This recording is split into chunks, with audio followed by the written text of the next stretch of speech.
This is a Squiz Kids podcast. Your fresh take on what's happening in the world around you. This podcast is brought to you in partnership with the Australian Museum of Democracy. Curious kids, teachers and parents can learn more about Aussie democracy, civics and history by searching the Museum of Australian Democracy.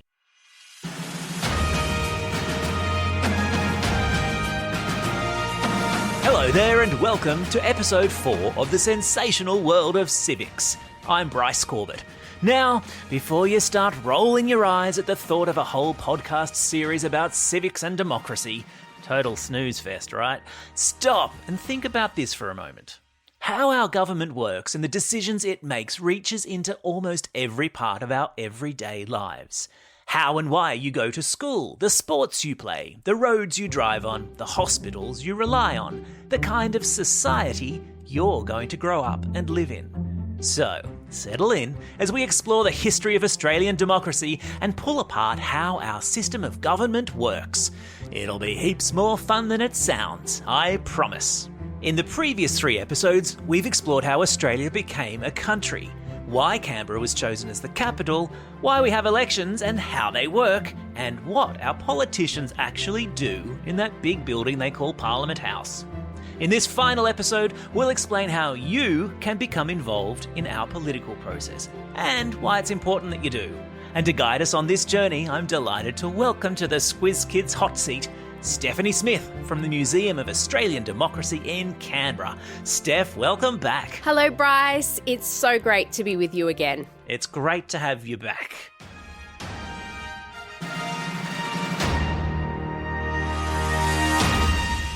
How do I get involved? So, Steph, today we are talking about how young people can get involved in our democracy and have their say. But we all know that unless you're 18, you can't actually vote. So how else can young people participate? You are absolutely right, Bryce. Voting is such an important part of our democracy, and there's even talk about lowering the voting age to 16. Woohoo! Now, besides voting, there are plenty of other ways that young people can participate and have their voice heard in the conversation. This includes things like protesting.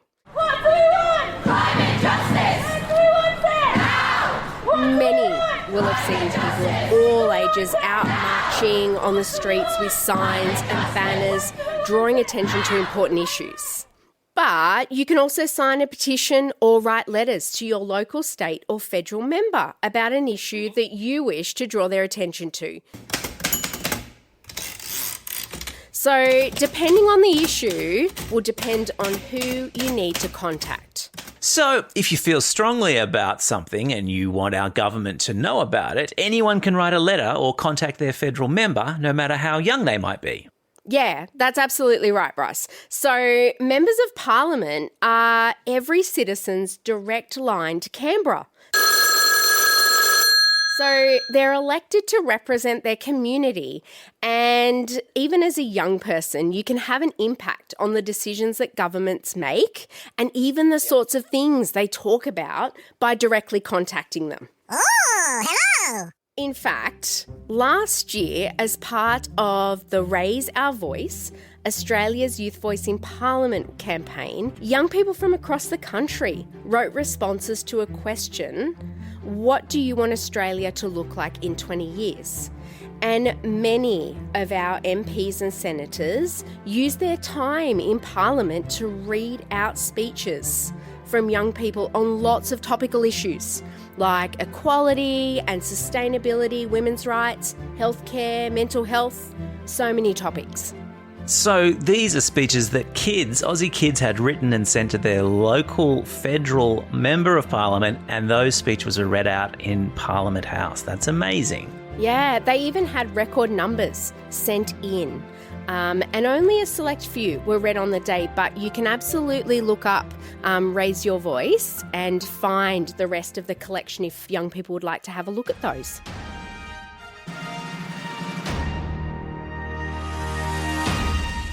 What can I do at home? So, Steph, is there anything young people can do within their school or local community to create positive change? Bryce, there are so many simple ways that young people can be part of creating a better world for all of us. They can join community groups. There are so many little things that listeners can do at home, like reducing the amount of single or problematic plastics that they use. Oh, yeah, of course, like in our lunchboxes, for example. Yes, that's such a simple way. So this is a really great starting point. Other simple initiatives might include planting more native plants to encourage wildlife, or one of my favourites, making an insect home. They could also consider upcycling tin cans or plastic bottles or jars to help reduce the waste, and that makes for some really interesting backyard projects. Sure does. And what are some other ways that kids can get political? They can simply share an issue that they are passionate about by perhaps wearing their cause, like designing a badge or a T-shirt or even an artwork to show an interest in an issue. They're a clear visual message with a really good slogan and design can be incredibly eye-catching. So I think young people can use their skills that they already have. You might also be interested in photography or writing. So really think about a way you could create a message and connect with others using the skills you already have. But I'm just one person. Now, while all of this sounds great, the idea of getting governments to do what we want sounds a little bit overwhelming as well. We want to inspire our listeners, Steph. Do you have a specific example of a young person contributing to change? Many of your listeners will have heard of Greta Thunberg, I'm sure, Bryce. A young person, for those who don't know, in Sweden who started a global movement by sitting outside Sweden's parliament with a sign every Friday for months on end. Yeah, this drew significant attention globally, resulting in many other people joining the cause, young and old, to protest about climate change. Greta is amazing, and an amazing example of what one single person, no matter how small she might be, can achieve. So I have another one for you, Bryce. Oh, yeah. There's also an Australian, and some of your listeners may know this name, Molly Steer, who was a primary school-age girl. Do you remember? Yes, I do. She's from Cairns in Northern Australia. She was only 7 at the time when she started a campaign to remove plastic drinking straws from Australian school tuck shops. You're absolutely right. People and companies have completely changed their behaviour when it comes to drinking straws. They now use paper straws, metal straws, or perhaps don't use a straw at all.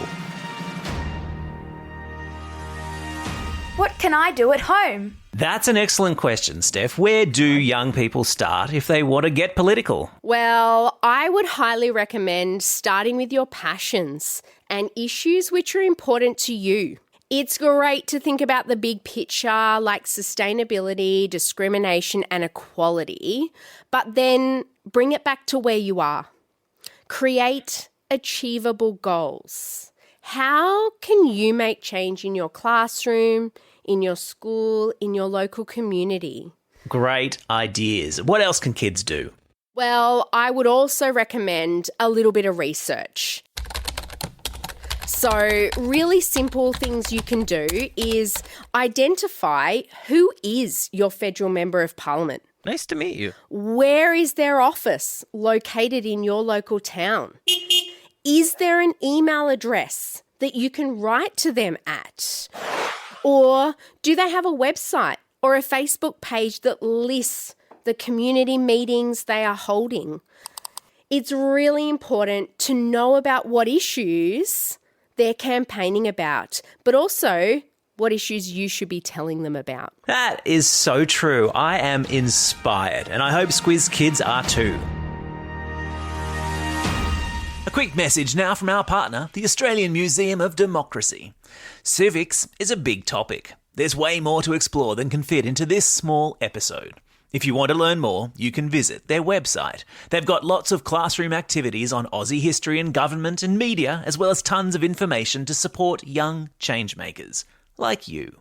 Better yet, visit them in person at the place it all began, Old Parliament House in Canberra. Just search the Museum of Australian Democracy.